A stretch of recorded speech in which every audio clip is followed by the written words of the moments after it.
其他消息，咱来关心天气。今仔日气象署是针对全台湾7个县市发布大雨特报，因为受方面的影响，雨是集中伫中部以北。咱来看分图。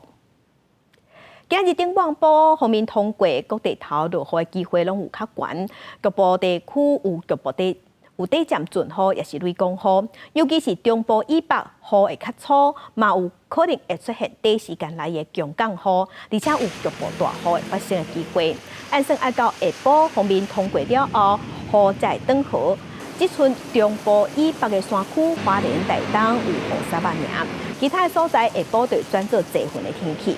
一若温度的方面，中部以北、宜兰、花莲今仔日日时高温是25度至28度。南部、台东高温是29度至34度，嘛是感觉有小可热。各地头早暗低温大约是20度至22度。